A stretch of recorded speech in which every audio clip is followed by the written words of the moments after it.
Deus abençoe a vida dos amados irmãos em Jesus Cristo. Estamos aqui para mais um estudo da Palavra de Deus, da Escola Bíblica Dominical. Hoje nós vamos continuar estudando um trechinho aí da primeira carta de João, nas nossas exposições da primeira carta de João.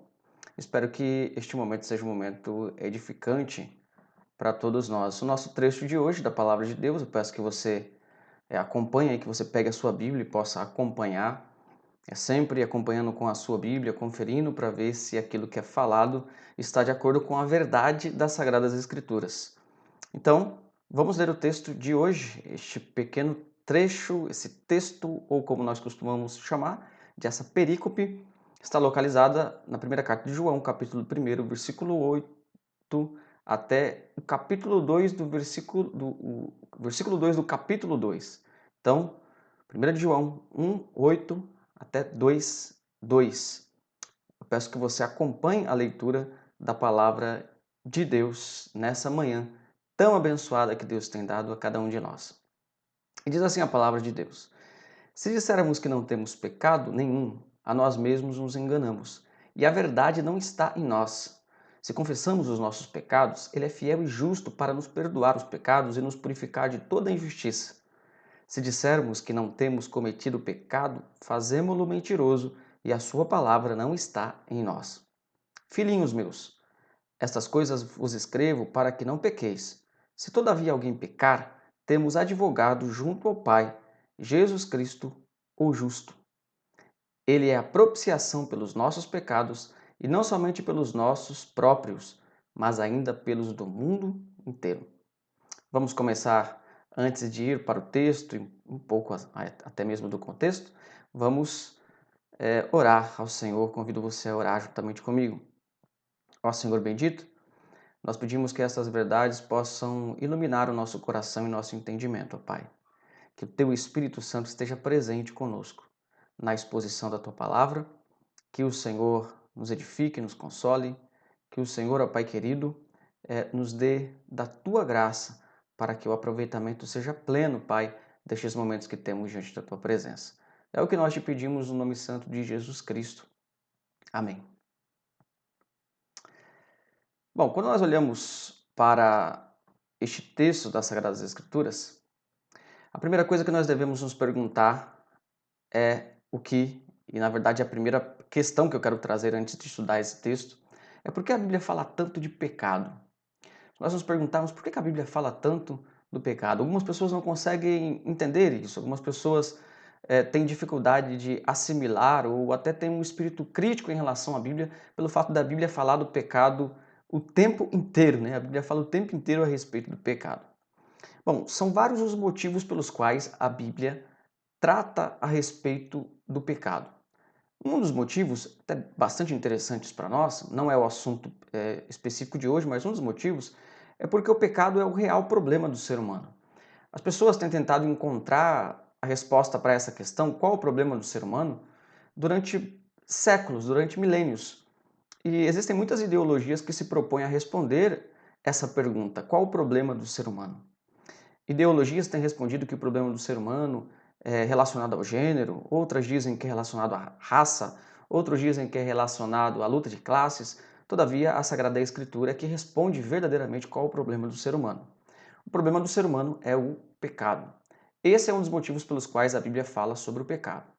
Mas veja, acredito que esse não é o principal motivo. Eu acredito que o principal motivo pelo qual a Bíblia fala sobre a realidade do pecado é porque a doutrina do pecado é a preparação para a doutrina da salvação. Então, é impossível entender a salvação se não entendemos a doutrina do pecado. É impossível falarmos sobre salvação sem falar sobre o pecado, sem falar que o homem pecou contra Deus, o homem está perdido em seus pecados, o homem afronta a Deus, sem falar da transgressão, do pecado, da iniquidade. Por isso a Bíblia fala tanto de pecado e no nosso texto de hoje não vai ser diferente, nós vamos tratar um assunto que gira em torno da questão do pecado e de como podemos nos relacionar com Deus e onde o pecado entra aí, né? Nessa relação da gente com Deus, já que Deus é santo, perfeito, já que Deus não tem pecado, como nós estudamos no domingo passado, como nós podemos nos relacionar com Ele dentro dessa realidade. Isso que nós vamos ver hoje. Eu convido você, então, a este estudo da Palavra de Deus. Antes, porém, é óbvio que para qualquer estudo das Sagradas Escrituras, qualquer estudo na sequência, né, como nós estamos fazendo, é sempre necessário a gente fazer uma recapitulação daquilo que a gente vem aprendendo. Né? Uma recapitulação é sempre importante e eu aprendi com lá o reverendo Márcio Alonso no seminário, né, que uma das leis do ensino é a recapitulação. Estou aqui praticando isso. Bom, o que nós vimos até agora? Eu vou ressaltar somente as questões que são mais importantes. Nós vimos a questão do contexto da primeira carta de João, do contexto e da circunstância na qual foi escrita.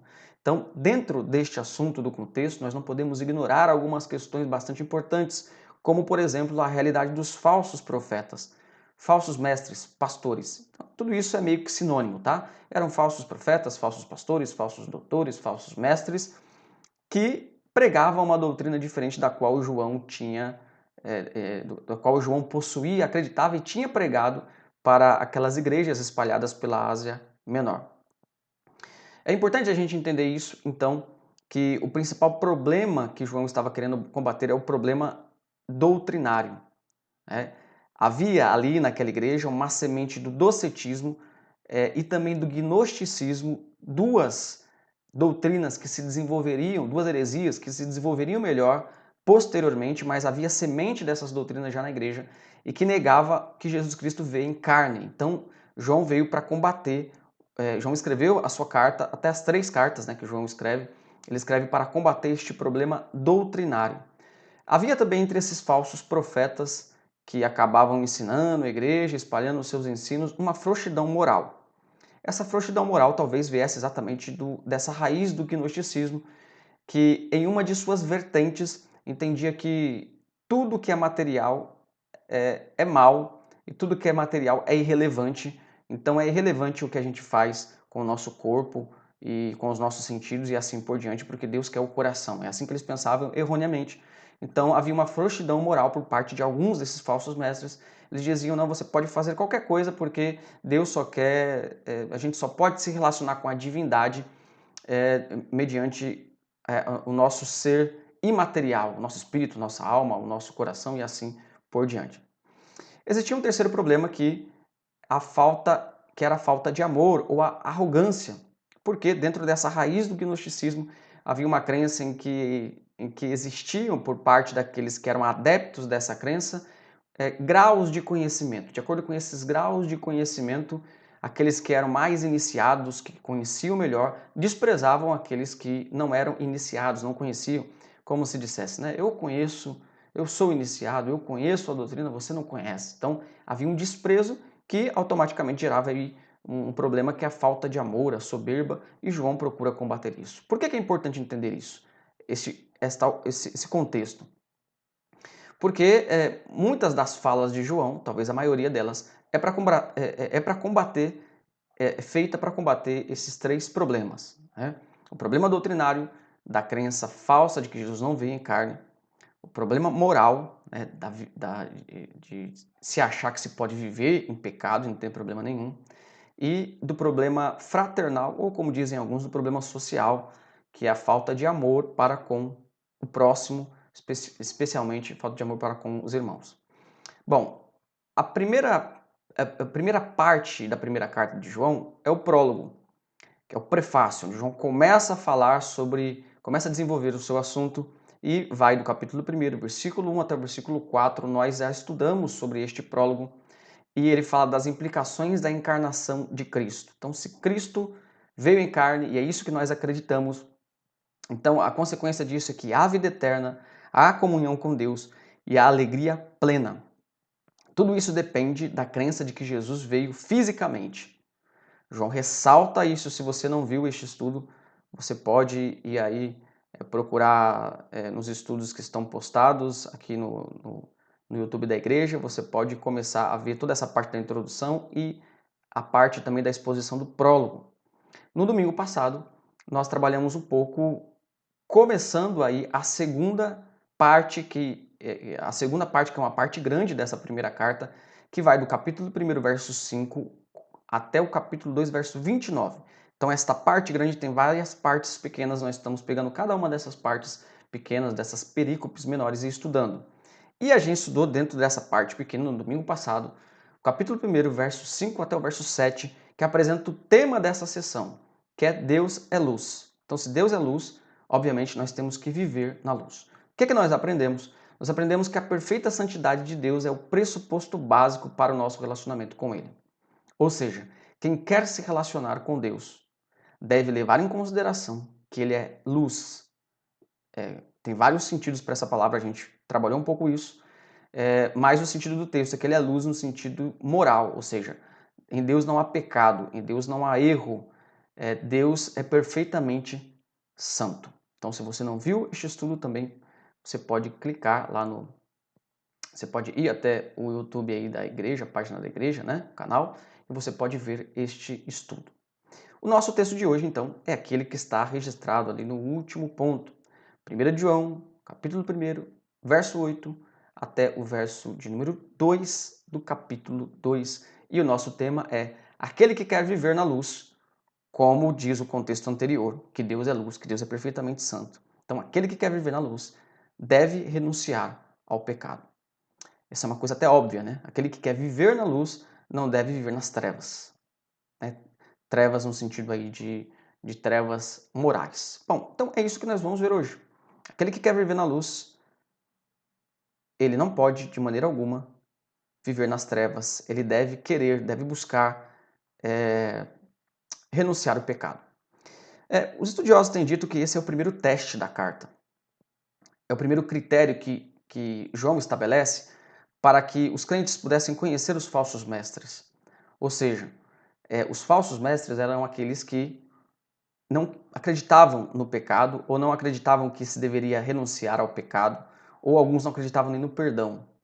Né? Então, João vai trabalhar com essas questões nessa perícope, então vamos estudá-la agora. Eu peço que você acompanhe aí na sua Bíblia. O primeiro versículo do nosso texto, então, é o versículo de número 8 do capítulo 1, e que diz o seguinte: se dissermos que não temos pecado nenhum, a nós mesmos nos enganamos e a verdade não está em nós. Nós vimos que a primeira pretensão, o primeiro erro dos hereges é de que eles poderiam ter comunhão com Deus vivendo em pecado. Nós vimos que esse foi o primeiro erro combatido lá no versículo 6, quando João ele usa uma diatribe, né? Usa um recurso retórico, como se ele dissesse assim, os falsos mestres dizem isso. Né? Por isso essa condicional. Né? Se dissermos, no versículo 6, se puder observar na sua Bíblia o verso 6, se dissermos que podemos ter comunhão com Deus, mas vivemos no pecado, estamos mentindo. Então, o primeiro erro, a primeira pretensão dos hereges que João combateu foi a ideia de que se pode ter um relacionamento com Deus vivendo no pecado. Nós temos agora a segunda pretensão, o segundo erro dos hereges, que pode ser um grupo de hereges, que cada um tinha uma vertente, um tipo de pensamento em relação ao pecado, mas João ele vai combatendo aqui, né? Vai falando a realidade e claro que o objetivo primário de João é ensinar aqueles crentes, então esse é o objetivo primário, mas secundariamente dá para perceber que o João está falando de algum ensino na igreja ali que estava sendo propagado, um ensino falso das Sagradas Escrituras, tá bom? Então, qual é esse segundo ensinamento falso, essa segunda pretensão dos hereges que João quer combater? É o ensinamento da negação de que nós temos pecado, da negação de que existe pecado na nossa natureza. Ou, como no verso 10, que é um verso paralelo a esse verso, que praticamente diz respeito à mesma coisa, só que acrescenta mais a questão da prática, ou que nós não temos praticado o pecado. Então a primeira mentira que João quer combater é que na nossa natureza não há pecado, isso é mentira, e nós não temos praticado o pecado, essa é outra mentira. Nós vemos que o pecado ele é uma realidade. Aqui a segunda pretensão dos hereges negar que tenhamos pecado, né? O pecado ele é uma realidade na nossa vida. Infelizmente, o pecado é uma realidade no mundo caído. O Evangelho de João aborda essa questão com frequência. O Evangelho de João, essas cartas também a respeito do pecado. Esse versículo, ele rejeita todas as reivindicações antigas e modernas que negam a responsabilidade moral individual. Como eu disse lá na introdução, existem ideologias que não são bíblicas, porque nenhuma ideologia é estritamente bíblica. Elas podem ter alguma luz de verdade, mas não são a Bíblia, né, o pensamento bíblico. É comum nas ideologias a negação da responsabilidade moral individual. Nós vemos isso em algumas vertentes da psicologia, nós vemos isso em ideologias especialmente advindas do marxismo, né, onde há uma negação da responsabilidade individual para dizer, né, ou para assumir que existe uma responsabilidade coletiva. Né? Claro que existe a responsabilidade coletiva, mas o primeiro ponto é assumir que existe uma responsabilidade individual. E essas ideologias acabam, em nome da afirmação da responsabilidade coletiva, negando a responsabilidade moral e individual, que é a primeira coisa que nós devemos afirmar. Então, não há ninguém inocente. Em qualquer caso, em qualquer situação, não há ninguém que seja 100% inocente. Há mais culpados e menos culpados. Então, veja o que João diz. Se dissermos que não temos pecado nenhum, a nós mesmos nos enganamos e a verdade não está em nós. O outro ponto aqui que eu destaquei é essa frase aqui, nós nos enganamos. Essa frase grega, a construção dela se refere a uma rejeição pessoal e voluntária da verdade. A ideia é de que não é um engano como se a pessoa fosse ignorante, né? A pessoa fez por ignorância, sem saber da verdade. Aqui é um engano com conhecimento de causa, né? Um engano proposital, um engano voluntário. Isso é muito forte. Então, João está dizendo, se nós negamos que temos pecado, então nós nos enganamos, né? Nós temos um papel ativo no engano que estamos realizando em nós mesmos. E outra questão interessante aqui do texto é que a verdade não está em nós. Por que a verdade não está em nós? Porque o caminho para a aceitação de nossa parte diante de um Deus que é santo é exatamente a aceitação de que nós somos pecadores. O fato de Deus ser extremamente santo requer que nós assumamos as nossas falhas. Quando nós não assumimos as nossas falhas, nós estamos no caminho oposto. Então, a verdade não está em nós. E em João, verdade é sinônimo de evangelho, é sinônimo da mensagem do evangelho e é sinônimo também, muitas vezes, da pessoa de Cristo. Então, vamos parafrasear essa questão da verdade não está em nós. Se nós dissermos que não temos pecado, a mensagem de Cristo não está em nós. O evangelho não está em nós. E nem Jesus Cristo está em nós. Veja agora o versículo de número 9, onde mais verdades serão ditas aqui. A primeira foi que nós não podemos negar que somos pecadores, porque senão a verdade de Deus não está em nós. E o versículo 9 diz o seguinte: se confessarmos os nossos pecados, Ele é fiel e justo para nos perdoar os pecados e nos purificar de toda a injustiça. Nós temos pecado, mas nós temos aí a provisão de Deus para enfrentar o pecado, para enfrentar o pecado de uma maneira real, de uma maneira bíblica, de uma maneira eficaz. E aqui ele dá a questão aqui da estratégia, né, que próprio Deus preparou, né, que é a confissão. Né? Se nós confessarmos, nós somos aí perdoados, nós somos purificados por Deus. Então a palavra confessar, que esse é um termo grego composto de falar e junto. Essa palavrinha em grego aqui, essa palavrinha homologomen, que é traduzida aqui como confessarmos. Então é a junção de duas palavras, falar e junto. Então está demonstrando isso, que a ideia é concordar com Deus. É como se João dissesse, olha, se você concordar com Deus que você é pecador, né, então ele é fiel e justo para perdoar você e para purificar você de todo o pecado. Porque a pessoa que não confessa é como se ela estivesse discordando de Deus. Ela acha que não precisa confessar porque ela acha que não é pecadora. Então ela está tendo uma opinião diferente de Deus. Então, João diz aqui, é muito interessante essa palavra, confessar o pecado é concordar com Deus que nós somos pecadores. É assumir, Senhor, eu estou diante de Ti e eu concordo com o Senhor. Eu sou pecador, eu preciso do Teu perdão. Na Escritura, este confessar, ele implica várias questões. Este confessar implica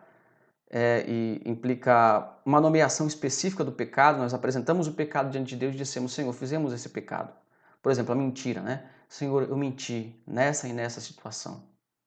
Interessante que esse verbo confessar aqui está no presente do indicativo, que é uma ação constante, né? Uma ação frequente, ou seja, nós devemos sempre confessar os nossos pecados. Outra implicação de confessar os pecados é a admissão pública de pecados. É quando nós estamos diante do povo de Deus, quando nós estamos é, é, confessando algo público, cantando um louvor, etc. E em diversas outras situações, nós confessamos publicamente, olha, eu sou pecador, eu preciso de Deus. E também implica, obviamente, um afastamento do pecado. A ideia de confessar o pecado já tem consigo implícita a ideia da procura do abandono deste pecado. Ou seja, deve-se abandonar o pecado confessado. Então, aqui não há aqui a ideia de confessar o pecado com a intenção de voltar a este pecado, mas confessar o pecado com a intenção de se afastar dessa transgressão específica, se afastar deste pecado. Nós vemos também nesse versículo que ele é fiel e justo para nos perdoar. Interessante essa palavra, ele é fiel, Deus é fiel para nos perdoar. Existem várias coisas que os estudiosos têm dito a respeito disso, mas talvez o principal seja o fato de Deus ser fiel à sua aliança. Ou seja, Deus não tem obrigação nenhuma de nos perdoar. Deus não é obrigado a perdoar ninguém. Se Deus não perdoasse ninguém e todos ainda permanecessem debaixo da ira de Deus e todos fossem para o inferno, Deus mesmo assim seria justo, porque Deus não fez nada de errado. Quem fez foi o ser humano. Mas o texto diz que ele é fiel porque Deus, em sua infinita graça, ele promete perdoar os pecados das pessoas. Aqueles que se arrependem de seus pecados, aqueles que confessam os seus pecados, aqueles que creem em Cristo, Deus promete perdoar o pecado dessas pessoas. Então podemos dizer que é uma promessa pactual. Dentro da sua aliança, Deus escolhe de acordo com o seu beneplácito, com a sua vontade, não movido por nenhuma circunstância externa, Deus escolhe perdoar pecados. Eu convido você a ler esse texto, Jeremias 31, 34, que é uma promessa lá do Antigo Testamento, que se trata exatamente disso, de uma promessa de Deus em relação à nova aliança e a garantia de que Deus perdoaria os pecados. Então, Jeremias, capítulo 31, versículo de número 34. Versículo de número 34. Jeremias 31, 34 diz o seguinte: Não ensinará jamais cada um ao seu próximo, nem cada um ao seu irmão, dizendo: Conhece ao Senhor, porque todos me conhecerão, desde o menor até o maior deles, diz o Senhor. Aqui é a promessa: Pois perdoarei as suas iniquidades e dos seus pecados jamais me lembrarei. Essa é uma das várias promessas da Sagrada Escritura sobre o perdão dos pecados. Por isso ele é fiel às suas próprias promessas. Ele prometeu perdoar. Então, nós devemos acreditar piamente que ele é fiel para perdoar. E ele também é justo. E essa palavra aqui, atribuindo justiça a Deus, o fato dele ser justo, olhando assim de modo superficial, dá até impressão de que isso se volta até mesmo contra nós, né? Se Deus é justo, por que ele nos perdoa? Por que ele esquece dos nossos pecados? Mas essa palavrinha está aqui para nos mostrar exatamente de que Deus é aquele que perdoa os pecados, mas ele não é conivente, ele não é cúmplice do pecado. No sentido de que Deus apenas ele não se esquece dos pecados, assim como um passe de mágicas, sem que nada tivesse acontecido para que os pecados tenham sido perdoados. E, em primeira análise, não é nem a nossa confissão que nos traz o perdão do pecado. Mas essa característica justa aqui nos mostra que Deus não é aquele juiz que simplesmente esquece que o criminoso cometeu os erros, porque isso seria injustiça. Deus é o juiz que esquece, mas ele esquece porque alguém pagou no lugar deste criminoso. Então, essa palavra justo nos lembra que o perdão de Deus não é cúmplice do pecado, mas que ele o faz unicamente porque Jesus Cristo levou os nossos pecados. Veja que maravilha é essa realidade. Outra coisa importante deste texto são os verbos aqui. Eu peço que você preste atenção, os verbos que estão em verde, tanto no texto em português como no texto em grego, porque estes verbos eles estão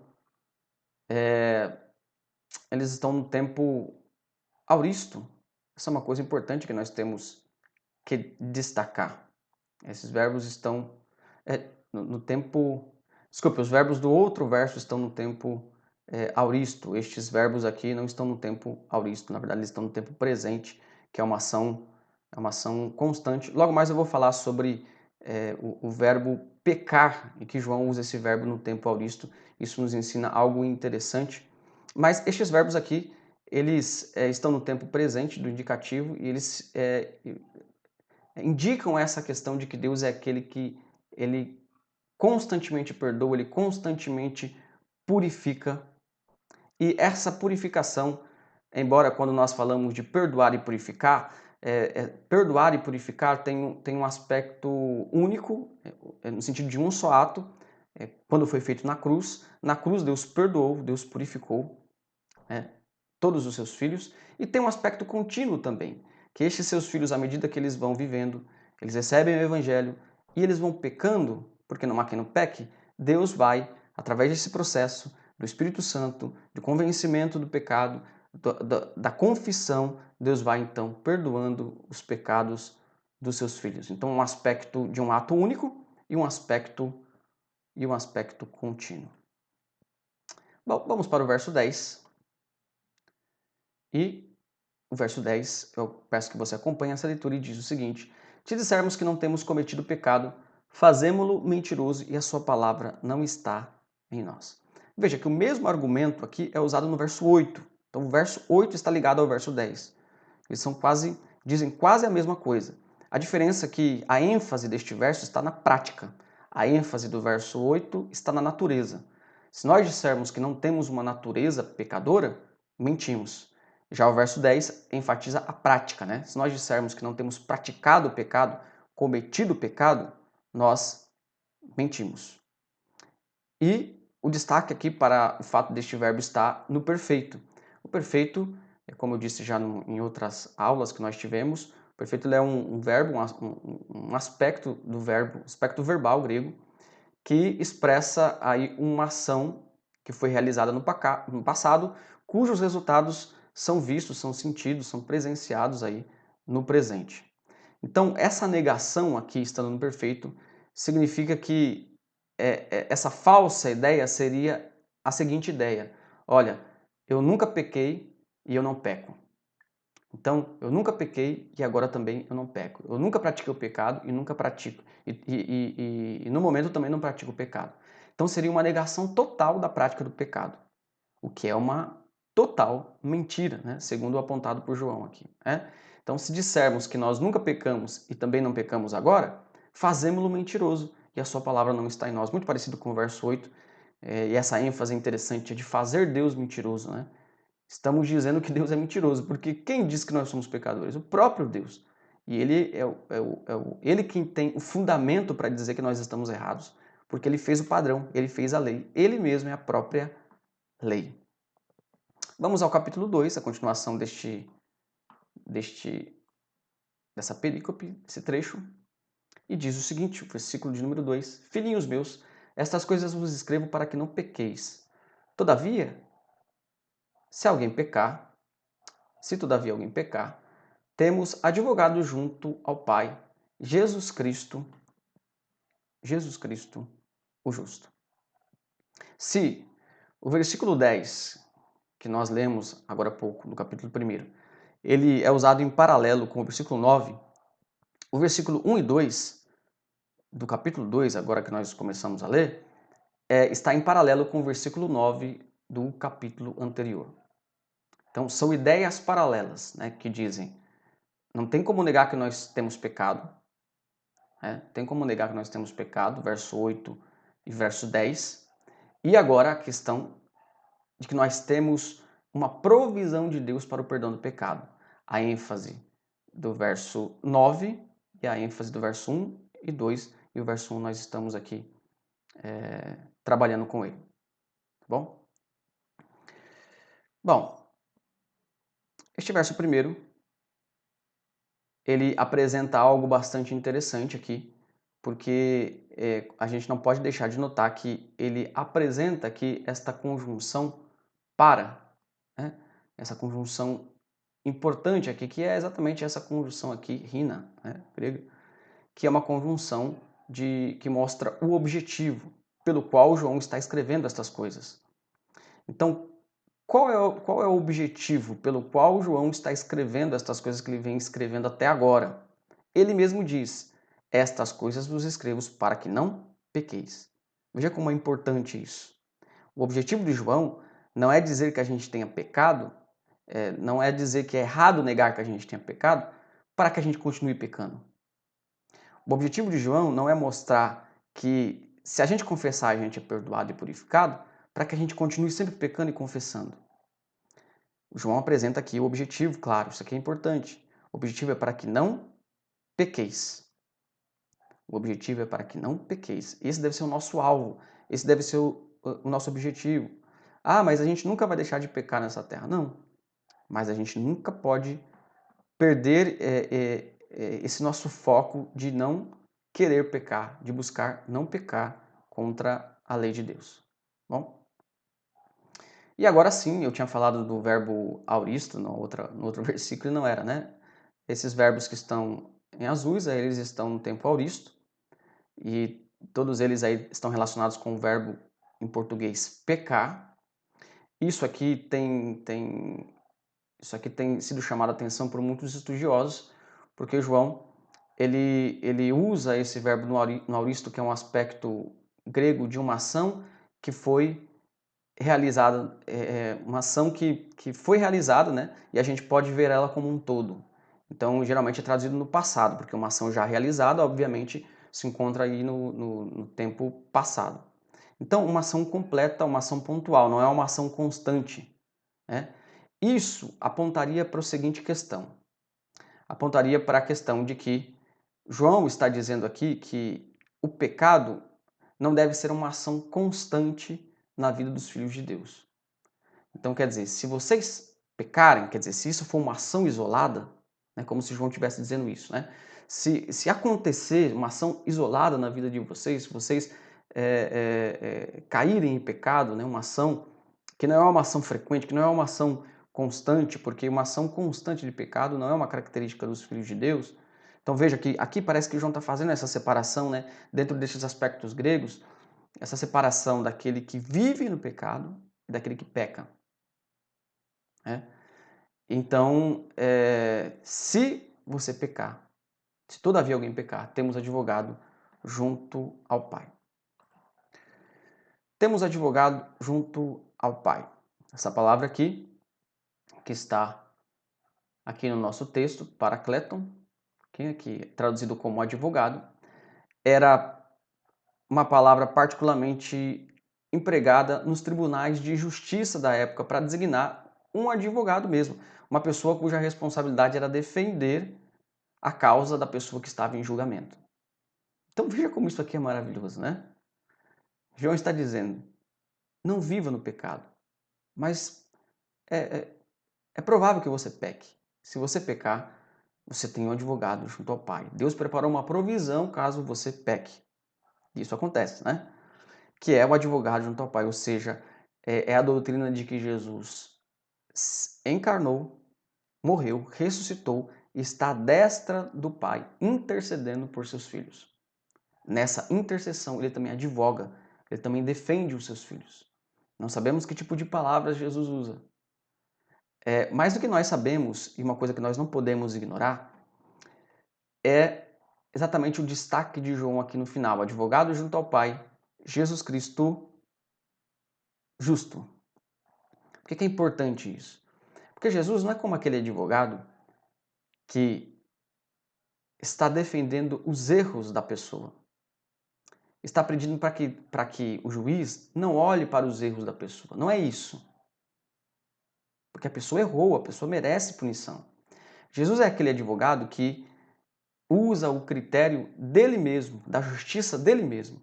Então ele defende os seus filhos, defendendo-os diante do Pai, usando como critério a sua própria obra na cruz. É como se Jesus dissesse: perdoa, Senhor, este teu filho, mas perdoa porque eu levei os pecados dele. Então, é mais ou menos aí essa a ideia, né? Os detalhes bem interessantes, maravilhosos desse texto. O último versículo do nosso texto diz o seguinte: não esqueça sempre de acompanhar na sua Bíblia. Ele, Jesus, é a propiciação pelos nossos pecados, e não somente pelos nossos pecados, mas ainda pelos do mundo inteiro. Não somente pelos nossos pecados, mas também pelos pecados do mundo inteiro. Duas coisas que a gente vai prestar atenção neste texto. Uma tem direta relação com o nosso texto e o nosso assunto. A outra, nem tanto, vai ser um bônus, né, no nosso assunto aqui. Eu vou apenas puxar um link para a gente falar de uma outra questão que a gente não pode ignorar. O que tem a ver exatamente com o assunto do nosso texto é a palavra propiciação. E é uma discussão muito grande a respeito dessa palavra, né? Porque este termo, que é exatamente aqui esse termo que está em grego, que está também no texto grego, que é traduzido como propiciação, ele é usado na Septuaginta, que é a tradução que foi feita do Antigo Testamento toda para o grego. Então, os judeus usaram palavras similares às palavras hebraicas, né, nessa tradução grega. Ele é usado na Septuaginta se referindo à tampa da Arca da Aliança, que é chamada de propiciatório, que era o local onde era feita a propiciação, ou a expiação. Indica que Jesus se colocou no nosso lugar diante de Deus. Jesus se coloca no nosso lugar diante de Deus. Todavia, há uma questão aqui. Há uma questão dentro dessa palavra que é o fato de que muitos estudiosos acham melhor que essa palavra seja traduzida como expiação e não como propiciação. Por que eles acham isso? Porque muitos estudiosos não concordam que o conceito de propiciação pode ser aplicado ao Deus de Israel, ao Senhor. Porque o conceito por trás dessa palavra propiciação em grega, o conceito que está por trás é o conceito do mundo pagão, onde existia um Deus irado e para que essa ira desse Deus fosse aplacada, para que ele não ficasse irado, era feito algum tipo de sacrifício para que pudesse amenizar a ira dele. Então isso era propiciação. Então, tornar algo propício ao Deus que está irado. Então, alguns indicam que essa palavra não seria bom usar esse termo em relação a Deus. Outros acreditam que não, que este ensino está na Bíblia. O que nós podemos dizer é que tanto o ensino a respeito da expiação, ou seja, de que o ser humano é culpado do seu pecado, que é o conceito de expiação, né? Esse é um conceito bíblico, mas o conceito de que o ser humano não só é culpado, mas de que Deus sente aversão ao pecado, né, e que o problema não está só na culpa do ser humano, mas está também na ira de Deus, este ensinamento também é bíblico. Por isso nós concordamos que entre propiciação ou expiação, a melhor palavra aqui é propiciação. Nós concordamos que Jesus fez a expiação, concordamos que Jesus ele cobriu a culpa do ser humano, ele resolveu o problema do pecado, mas concordamos também que Jesus resolve o problema, entre aspas, né, o problema em relação à santidade de Deus. Ele aplaca a ira de Deus, ele se coloca no lugar das pessoas, inclusive ele sofre a ira de Deus. Isso tem tudo a ver com o sentido aí de propiciação. Então, quando Jesus diz na cruz, Deus meu, por que me desamparaste? Né? Ele estava ali sofrendo o julgamento, sofrendo a ira de Deus sobre ele. E o apóstolo Paulo vai dizer que aqueles que não estão em Cristo estão debaixo da ira de Deus, em Efésios capítulo 2 e assim por diante. Então, tudo isso aqui, irmãos, toda essa discussão, quem faz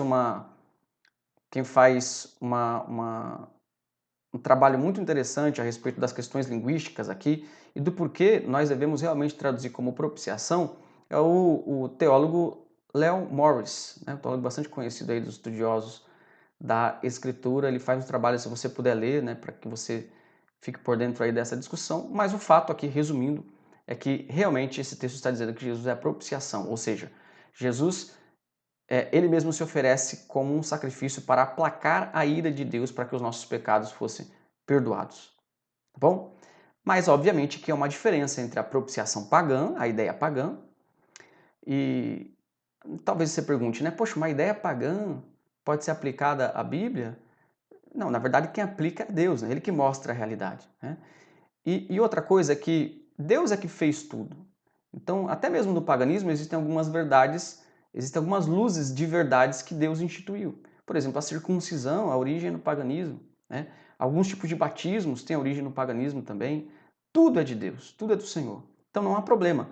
Agora, nós não podemos confundir o conceito de propiciação pagão com o conceito de propiciação bíblico, que tem a ver com essa questão de aplacar a ira. Todavia, eu apontei 3 pontos aí da propiciação de Deus, né? Que é, ela não é arbitrária, ao contrário dos falsos deuses pagãos, que ficavam irados por qualquer motivo, até por motivos pecaminosos, né? Quando a história apontava, aí, por exemplo, na mitologia grega, de que Zeus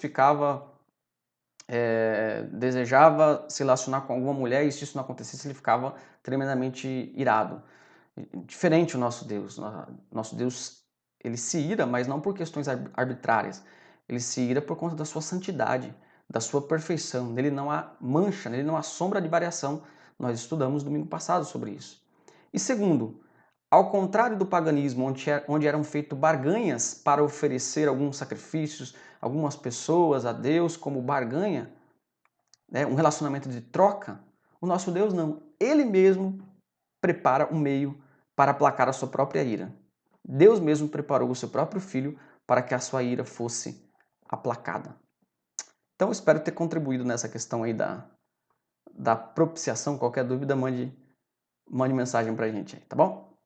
E o outro assunto que está em verde ali, relacionado a esta expressão em verde ali, mundo inteiro, que pode gerar alguma dúvida em alguns, então nós vamos trabalhar rapidamente isso, tá bom?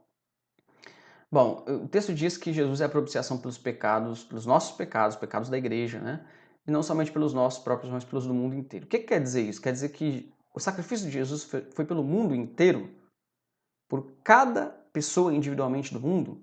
Então, nós somos presbiterianos, calvinistas, nós negamos isso. Nós acreditamos que o sacrifício de Jesus Cristo não foi por cada pessoa do mundo individualmente. Tá bom? Como que a gente pode entender isso? Vamos lá, vamos para um bônus aqui, tá? Como que a gente pode entender isso? A gente pode entender através de exemplos da palavra, de uso da palavra mundo, que está em azul aí, e a palavra todos, e derivadas de todos, tá? Então, por exemplo, 1 João 5,19, sabemos que somos de Deus e que o mundo inteiro jaz no maligno. Quer dizer, João está dizendo aqui, ó, sabemos que somos de Deus e que o mundo inteiro jaz no maligno. Esse mundo inteiro aqui, ele está querendo dizer que o mundo inteiro, cada pessoa do mundo jaz no maligno? Não, porque ele acaba de dizer que nós somos de Deus. Então, quando ele diz mundo inteiro, ele não está falando de cada pessoa do mundo. Tá? Então, isso mostra pra gente que a palavra mundo nem sempre deve ser interpretada como significando cada pessoa do mundo. Nesse texto não tem como fazer essa interpretação. Atos 17,6 diz o seguinte a respeito dos apóstolos: porém, não os encontrando, arrastaram Jasão e alguns irmãos perante as autoridades, clamando: este, se referindo aos apóstolos, que tem transtornado o mundo, chegaram também aqui. Então, a narração de Lucas está dizendo que os apóstolos transtornaram o mundo. Mas eles transtornaram o mundo inteiro? Então, até a América do Sul, a América do Norte, né, as tribos pagãs, em que não havia chegado o homem civilizado ainda, será que o mundo inteiro foi transtornado por eles? Não. O mundo aqui é o mundo conhecido da época. Então, percebam que, biblicamente, raramente a palavra mundo significa cada pessoa individualmente do mundo. Raramente significa isso. Bom? A palavra todos e toda também é a mesma coisa. Mateus 2,3 diz o seguinte: tendo ouvido isso, alarmou-se o rei Herodes e com ele toda Jerusalém. Toda Jerusalém ficou alarmada. Então quer dizer que cada habitante de Jerusalém ficou alarmado? As crianças, as mulheres, todos? Não, claro que não é todos, né? Mas é uma forma de dizer, a maioria. Assim como nós dissemos, por exemplo, quando muita gente vai para a igreja, né? Quantas pessoas foram para a igreja? Já foi, todo mundo foi para a igreja. A gente não está querendo dizer que o globo inteiro, o mundo inteiro foi para a igreja, mas que a maioria estava lá. E Mateus 3,5 diz o seguinte: então saíam a ter com ele, a ter com João Batista, né? Seguiam João Batista no contexto, né? Tá falando, toda a Judéia e toda a circunvizinhança do Jordão. Será que toda a Judéia saía atrás de João Batista? Não é toda, né? Então, irmãos, nem sempre a palavra mundo e todos e toda e todo, né? E os derivados dessa palavra são usadas no sentido de cada pessoa individualmente. Por isso, quando o texto diz que Jesus é a propiciação pelos pecados do mundo, não está incluso cada pessoa do mundo individualmente. E para ajudar nessa compreensão ainda mais, eu destaco alguns textos que mostram que Jesus morre pela igreja, pelo seu povo, né? João 17,9, o próprio Jesus na oração dele diz o seguinte para o Pai: é por eles que eu rogo, ele está falando do seu povo, os discípulos e aqueles que viriam depois, discípulos de Cristo. É por eles que eu rogo, não rogo pelo mundo, mas por aqueles que me deste, porque são teus. Então, aí explicitamente Jesus dizendo, né? E João 10, Jesus diz o seguinte, para os fariseus, religiosos que não acreditavam nele: mas vós não credes porque não sois as minhas ovelhas. Então, ele está dizendo, vocês, fariseus, vocês não acreditam em mim? Vocês não são das minhas ovelhas. E ele destaca, as minhas ovelhas ouvem minha voz, eu as conheço e elas me seguem. E aí, verso 28, eu lhes dou a vida eterna. Reparem, em azul, vocês não são das minhas ovelhas, eu dou a vida eterna pelas minhas ovelhas. Ou seja, Jesus está dizendo claramente que ele não morre por aqueles fariseus. Ele não morre por aqueles que não são as ovelhas dele, ele morre pelas suas ovelhas, jamais perecerão e ninguém as arrebatará da minha mão. E aí, outro texto, Mateus 1, 21, que diz o seguinte: ela dará à luz um filho e lhe porás o nome Jesus, porque ele salvará o seu povo dos pecados deles. Então, o seu povo. Tá? Essa é uma discussão bem complicada, né, e histórica, né, mas eu estou aí lançando aí, fazendo um bônus aí dessa discussão para esclarecer os nossos irmãos da igreja, tá bom? Vamos para as nossas aplicações. Nas nossas aplicações, nós procuramos organizar o assunto, organizar aquilo que a gente vem falando. A gente vai versículo por versículo explicando algumas questões importantes e agora nas lições, nas aplicações, nós vamos organizar isso. E nós vamos organizar isso da seguinte maneira. O que parece aqui, irmãos, é que João ele está tentando equilibrar dois extremos a respeito do pecado.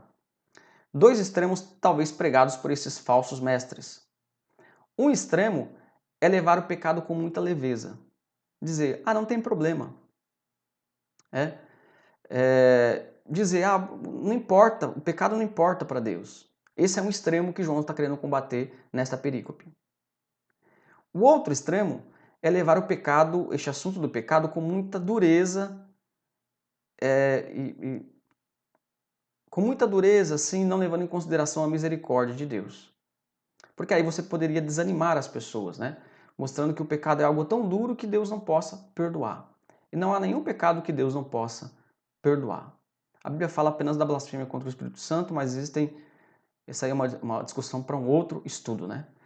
Não há nenhum pecado que, se a pessoa não chegar diante de Deus arrependida, Deus não possa perdoá-la. Deus garante o perdão. Então, pode ser que João esteja aqui tentando corrigir estes ensinamentos falsos destes dois grupos de gnósticos. Porque, como disse, a semente do gnosticismo estava na igreja. E como os gnósticos trabalhavam com uma dicotomia entre o que é material e o que é imaterial, ou seja, o que é material não vale nada, não importa, e o que é imaterial é o que importa. Como eles faziam essa dicotomia, que a Bíblia não faz, eles acabavam caindo nesses dois extremos. Ou entender que a matéria não vale nada e partir para a frouxidão moral, o pecado não importa. Ou entender que, já que a matéria é má, a pessoa tem que se abster, a pessoa tem que tentar se santificar por meio das obras, por meio de cerimônias, e levar com muita dureza o pecado, a ponto de dizer que o pecado não tem perdão. Então, João está tentando aí combater esses dois erros que são importantes para que a gente não seja demasiadamente leve em relação ao pecado e para que a gente não seja demasiadamente severo em relação ao pecado. A gente não pode ser demasiadamente leve, porque senão a gente cairia até mesmo no erro de negar a possibilidade da existência do pecado. E a gente não pode ser demasiadamente severo, porque a gente estaria recusando a restauração e o perdão das pessoas, que a Bíblia nunca recusa. Então, nas nossas duas aplicações e lições, nós estamos aí destacando estes dois extremos, para que a gente não caia nesses dois extremos. Nem levar com leveza, nem levar com severidade, mas levar o assunto do pecado aí de uma forma cristã mesmo, de uma forma bíblica. Bom, então o primeiro ponto é: o pecado é uma realidade na nossa vida. Então esse é o primeiro ponto que a gente deve gravar. O pecado é uma realidade na nossa vida. Não há como negar os erros, os pecados. Mesmo uma pessoa que diz assim: olha, eu nunca matei ninguém, essa pessoa é pecadora diante de Deus. Porque o critério de Deus é mais rígido do que o critério social. Porque foi Deus que estabeleceu os critérios. Então, não podemos negar temos que levar em consideração a realidade do pecado na nossa vida. E diante disso, diante desse primeiro ponto, existem duas questões importantes. Primeiro, não podemos negar o pecado. Somos pecadores, infelizmente. Veja Isaías 51, 5, o texto que está destacado aí. Eu nasci na iniquidade e em pecado me concebeu a minha mãe. Não era uma realidade só de Isaías, desculpe, de Davi, que escreveu este salmo. É uma realidade de todas as pessoas. E Mateus 1, 21, o texto que nós lemos para falar do assunto da expiação limitada, né? da propiciação, e agora usamos para falar sobre essa questão de que precisamos entender que o ser humano é pecador. Ela dará à luz um filho e lhe porás o nome de Jesus, porque ele salvará o seu povo dos seus pecados. Então, nós não podemos negar o pecado, devemos afirmar o pecado. Devemos afirmar o pecado em relação à pregação do Evangelho. Por isso eu destaquei aqui essa setinha, né, ligando a salvação com o pecado. A pregação do Evangelho está intrinsecamente junta ali, né? É inseparável, a pregação do Evangelho é inseparável do conceito do pecado. Porque se prega a salvação do pecado, se prega a salvação do quê? O texto que está exposto aí, Mateus 1, 21, diz que a salvação é a salvação dos pecados. Jesus veio para libertar as pessoas dos seus pecados.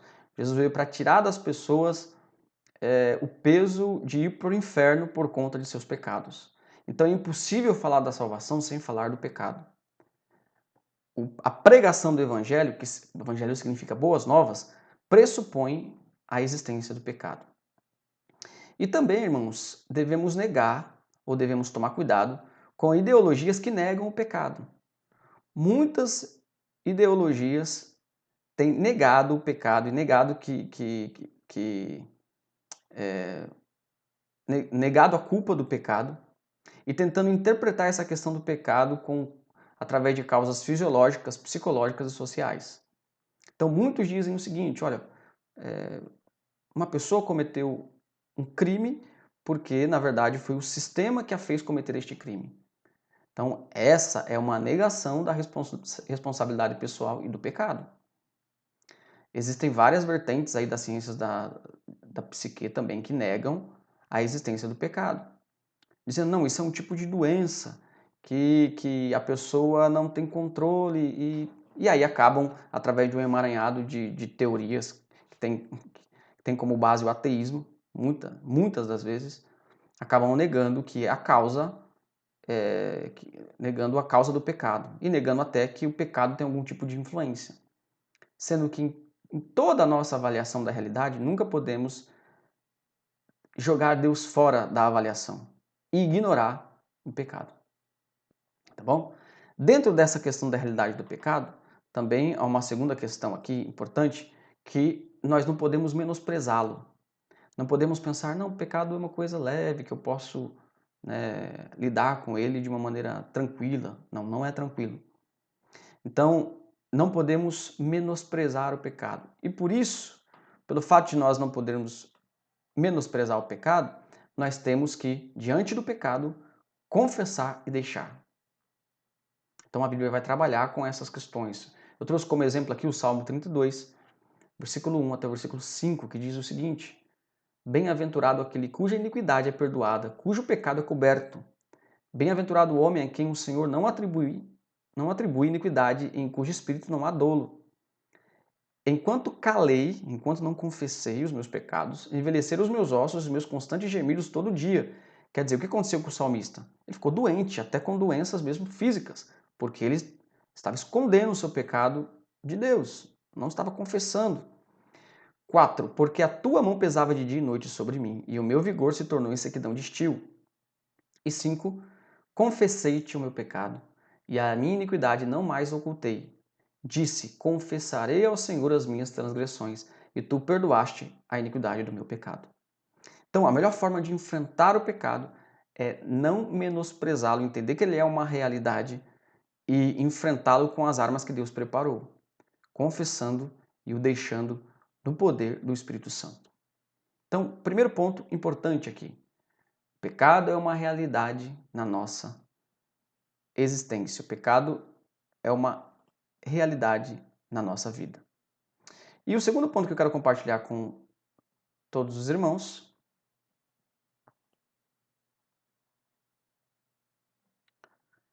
o segundo ponto que eu quero compartilhar com você, eu coloquei aqui primeiro, mas deixa eu consertar aqui. É o segundo ponto, né? A segunda lição e aplicação. É uma mensagem de esperança, né? Que há perdão para os nossos pecados por causa da obra de Cristo. Há perdão para os nossos pecados por causa da obra de Cristo. Então, nós devemos entender a realidade do pecado, nós não devemos menosprezá-lo, por isso devemos confessar e deixar, e devemos entender que isso só acontece por causa da provisão que Deus preparou para que fôssemos perdoados por Ele. Essa provisão está na redenção, ou seja, na pessoa e na obra de Jesus Cristo. Em tudo que Cristo é, em tudo que Cristo fez, por tudo que Ele fez. No mesmo texto que nós estávamos lendo, veja o destaque em azul. Versículo 5.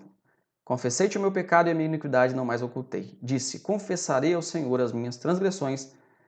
E em azul a promessa: E tu perdoaste a iniquidade do meu pecado. Eu digo promessa porque isso que aconteceu está registrado para mostrar que todo aquele que confessa o seu pecado, ele é perdoado, ele é purificado da sua iniquidade por Deus. Por isso traz tremendamente consolo para a nossa vida, porque nós somos pecadores, sofremos por erros que nós cometemos, mas temos esse grande consolo de entender que Deus preparou provisão para os seus filhos para que eles pudessem ser perdoados. Isso é possível por causa dessa provisão do Pai, destacado em 3 coisas importantes que esse texto revela.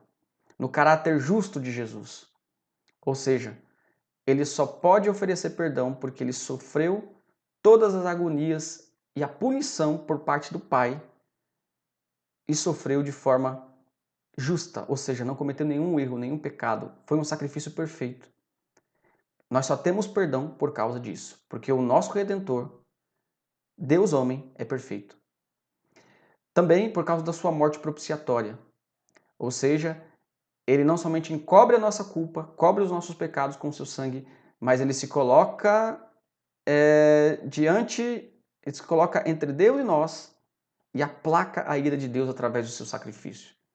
Deus, como um ser santo, ele exige a santidade. E Jesus, ele satisfaz a ira de Deus através de seu sacrifício. E também, esse perdão maravilhoso, essa provisão, tem como aspecto demonstrado no texto a vocação, a advocacia celestial de Cristo. Um de seus atributos, um de seus ofícios proféticos, que é o sacerdote, aquele que está intercedendo por nós, não somente fez um sacrifício de uma vez por todas, mas constantemente, intercede pelos nossos pecados. Por isso, concluindo o que nós aprendemos hoje, amados irmãos queridos, vimos que aquele que quer viver na luz, Deus é luz, Deus é santo, deve renunciar ao pecado.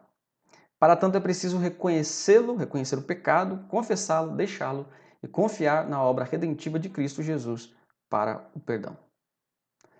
Eu quero terminar essa mensagem de hoje dizendo que há perdão para você. Há perdão para todo aquele que carrega um fardo nas suas costas, o fardo do pecado. O pior fardo que alguém pode carregar é o fardo do pecado. E há perdão em Cristo Jesus. Essa ilustração que está exposta aí vem do livro O Peregrino, que é, segundo aí as estatísticas, o livro mais traduzido, mais vendido depois da Bíblia. Escrito por um puritano, John Bunyan. E esse livro retrata a história do personagem chamado Cristão, que caminha com um fardo nas costas até a Terra Prometida. E ele procura a todo momento tirar o seu fardo pesado, que simboliza o pecado. E quando ele chega diante do lugar chamado Calvário, onde existe uma cruz, automaticamente diz o livro que o fardo cai de suas costas e isso simboliza aquilo que Jesus faz por nós. Quando nós entendemos, olhamos para o sacrifício de Jesus, para o seu sangue derramado, quando nós vislumbramos a Jesus Cristo, os nossos pecados, o fardo do pecado que carregamos cai de nossas costas e acontece aquilo que também descreve este belo hino e essa primeira estrofe deste belo hino que diz: ao contemplar a rude cruz em que por mim morreu Jesus, minha vaidade e presunção, ou seja, o meu pecado, eu abandono em contrição. Vamos orar? Colocando os nossos pecados diante de Deus, a tua vida, a minha vida, a vida de todos nós, pois há perdão em Cristo Jesus. Senhor Jesus, nós assumimos que somos pecadores. Nós procuramos diante disso, ó Pai, jamais negar que pecamos, mas também não queremos nos acostumar com o erro. E por isso nós confessamos que somos pecadores diante do Senhor. E o critério para o nosso pedido de perdão é a obra maravilhosa de Jesus Cristo. Através de sua propiciação, através de seu sangue e através de seu ministério sacerdotal em que ele advoga diante do Pai, nós podemos ter a alegria de ser perdoados pelo Senhor. Ó Deus, em tudo isso nós glorificamos o teu nome e pedimos a tua bênção sobre a vida daquele que nos ouve, daquela que nos ouve e que sofre com o fardo do pecado. Que o Senhor adentre este coração, ó Pai, fazendo com que aconteça como nesta história de John Bunyan, que os fardos possam cair de suas costas. Em nome de Jesus nós pedimos estas coisas e te agradecemos. Amém. Então, irmãos, mais um estudo aí da Escola Dominical. Encerrado, que Deus abençoe a todos os irmãos e até o próximo estudo.